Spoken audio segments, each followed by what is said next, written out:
ពេលដែលម៉ាក់ខ្ញុំរវល់ប៉ារបស់ខ្ញុំតែងតែជួយសម្អាតនិងលាងចានហើយពួកគាត់តែងតែបង្ហាញពីក្តីស្រឡាញ់ទៅគ្នាទៅវិញទៅមកហើយបើនិយាយពីគ្រួសារឯងវិញចាប់ហ្មង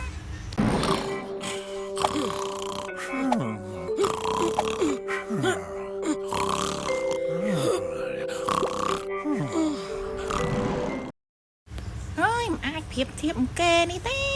បាទចាប់ហើយអញ្ចឹងខ្ញុំសូមអរគុណប៉ារបស់កូនមើលទៅល្អណាស់តែឥឡូវអ្នកបន្តគឺដូឡើងមកកូនម៉ាក់របស់ខ្ញុំគឺជានារីជោគជ័យម្នាក់គាត់ស្រស់ស្អាតណាស់ទោះបីកន្លងមកច្រើនឆ្នាំក៏ដោយក៏គាត់នៅតែបញ្ជាប៉ារបស់ខ្ញុំបានហើយប៉ារបស់ខ្ញុំតែងតែមានគម្រោងចង់នាំគ្រួសារដើរលេងជារៀងរាល់ថ្ងៃសៅរ៍ញ៉ាំអីនឹងទៅកន្លែងដែលលយដូចជាសួនសត្វជាដើមសូមអរគុណច្រើនអញ្ចឹងអ្នកបន្តគឺជាចាឌូឡើងមកកូនអ្នកគ្រូខ្ញុំអាចឡើងពេលក្រោយបានទេអ្នកគ្រូ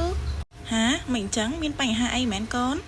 តាមពិតអត់មានបញ្ហាអីទេអ្នកគ្រូគ្រាន់តែថាប៉ាម៉ាក់ខ្ញុំខុសគេបន្តិចខ្ញុំមិនចង់និយាយទេខ្លាចពួកគាត់ខូចចិត្តបើសិនជាគេដឹងហើយ